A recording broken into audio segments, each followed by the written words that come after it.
उत्तराखंड के बाद जब लद्दाख में भी अशांति देखने को मिली तो दिल एक बार के लिए थम जैसा गया। लगा कि यार पर्वतीय राज्यों का क्या कसूर है कि इनको ही हर बार अशांति झेलनी पड़ती है। सितंबर महीना आते आते उत्तराखंड से लेकर के लद्दाख, अरुणाचल प्रदेश, कई पर्वतीय राज्य भारत के जो ऐसे हैं जो अशांति का शिकार हो रहे हैं। बहरहाल सबसे ज़्यादा ट्रेंडिंग में चल रहे हैं लद्दाख के माने जाने इंजीनियर, शिक्षक और पर्यावरण प्रेमी सोनम वांगचुक।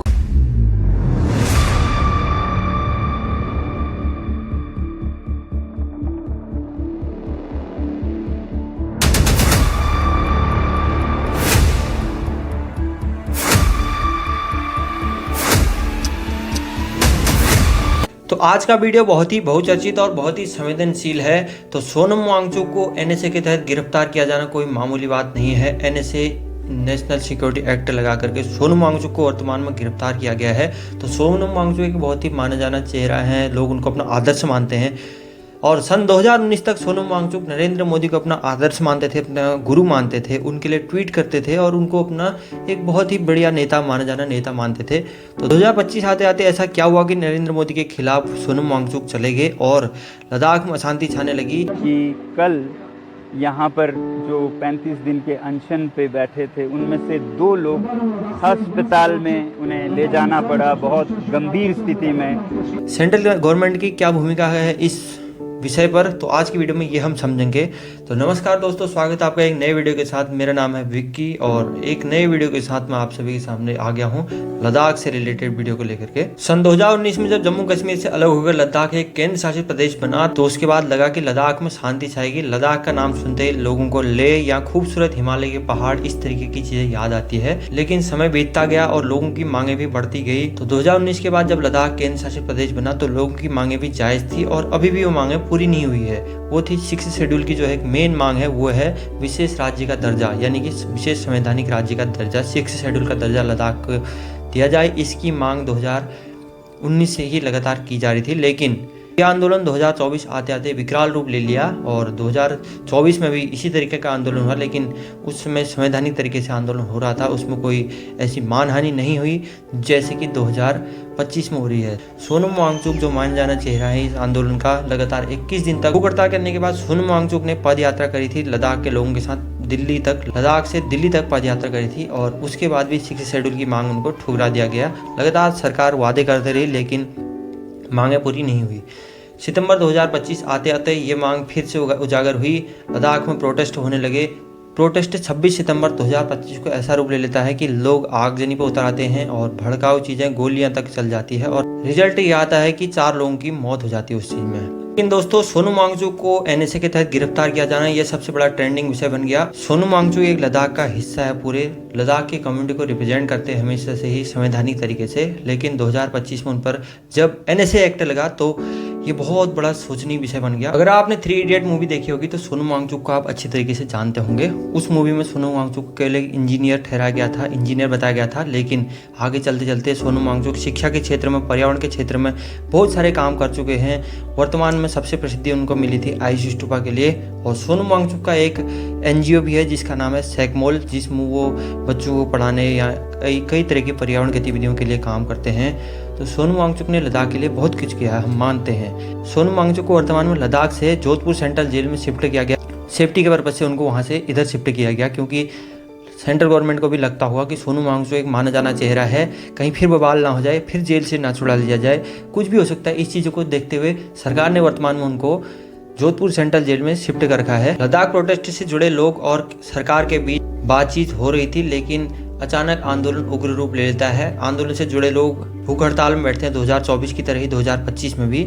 प्रदर्शनकारियों ने लेह से आंदोलन शुरू किया और नारेबाजी, बैनर लेकर के रोड में उतरे और रोड बंदी करी। इस तरीके से आंदोलन उग्र होते गया और ये हिंसक रूप में बढ़ते गया। देखते ही देखते आंदोलन ने पत्थरबाजी का रूप, हिंसक रूप, आगजनी का रूप, कुछ इस तरीके से, मतलब संवैधानिक गतिविधियां सारी खत्म हो गई और यह आंदोलन ले लेता है एक हिंसा का रूप।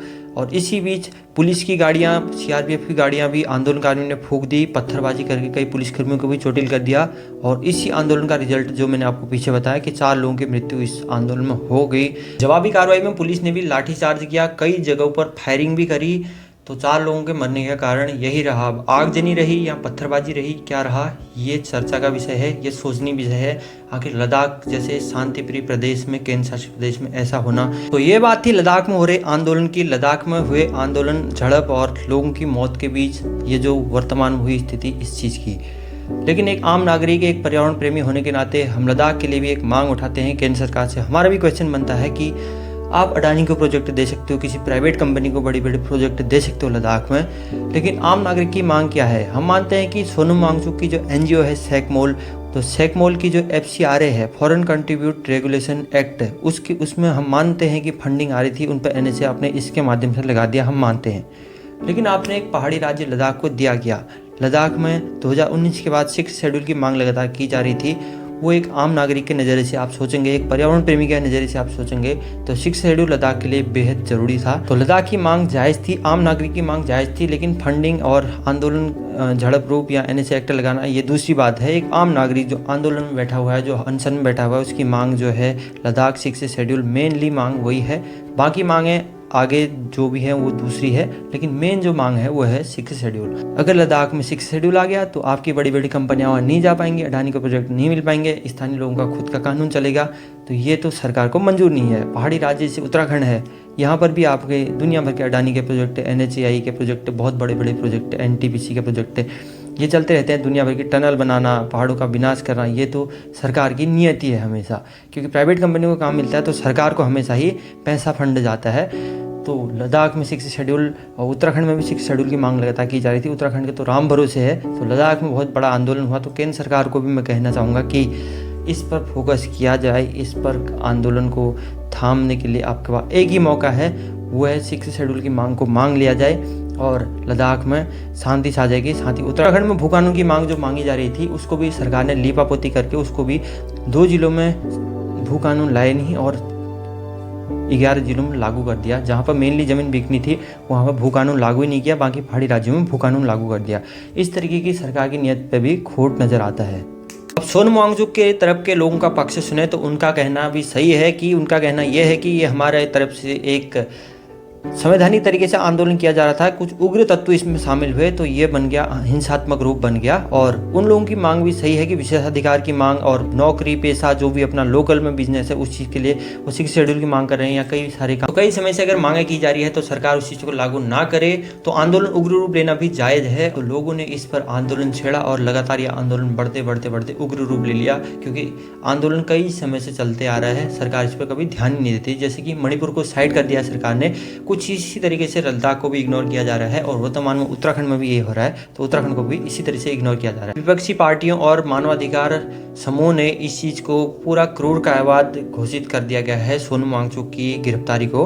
और साथ ही स्थानीय लोग कह रहे हैं कि आवाज को दबाने का प्रयास किया जा रहा है। यह एक राजनीति नहीं, स्थानीय संसाधन, रोजगार और मानवाधिकार चीजों से भी जुड़ी चीजें हैं। तो इस चीज को स्थानीय लोगों का कहना भी सही। स्थानीय लोग, लद्दाख के लोग बहुत सीधे साधे भोले वाले हैं। तो जम्मू कश्मीर से जब जुड़ा था तो उस समय की स्थितियाँ अलग थी। उस समय भी लद्दाख में पत्थरबाजी कभी नहीं होती थी। एक पहाड़ी होने के नाते मैं भी 6 शेड्यूल की मांग करता हूँ लद्दाख के लिए। बाकी आप लोग क्या सोचते हैं, ये आंदोलन किस तरीके का रूप लेगा आगे, कमेंट करके जरूर बताएं। लद्दाख में इस समय कर्फ्यू जैसी हालत है और इंटरनेट सेवा और कर्फ्यू जैसी हालत आप समझ सकते हो, इंटरनेट सर्विस बंद है। तो लद्दाख से लेकर के कोई इतना इंटरनल न्यूज़ वहाँ से आ नहीं रही है। तो ट्रेंडिंग का विषय बन रखे सोनम वांगचुक, जो कि जोधपुर सेंट्रल जेल में बंद है। आप लोग कमेंट करके जरूर बताना कि सरकार को इस नीतियों पर सोचना चाहिए, NHA एक्ट लगना चाहिए था सोनम वांगचुक पर या नहीं। इस चीज़ को भी कमेंट करके जरूर बताना। बाकी मैं लद्दाख की 6 शेड्यूल की मांग के साथ हमेशा ही खड़ा रहूँगा, आज हो या 10 साल के बाद हो, क्योंकि संवेदनशील क्षेत्र है, पहाड़ी क्षेत्र है, उस पर 6 शेड्यूल यानी कि संवैधानिक विशेष दर्जा होना बहुत ज़रूरी है। और पर्यावरण के नेतृत्व में आप सोनम वांगचुक को देखते हैं, तो सोनम वांगचुक की भी जो NHA के एक्ट के तहत गिरफ्तारी की गई है उसको भी जल्दी ही छुड़ाया जाना चाहिए। मिलते हैं आपको एक नेक्स्ट वीडियो के साथ, तब तक के लिए जय हिंद, जय भारत।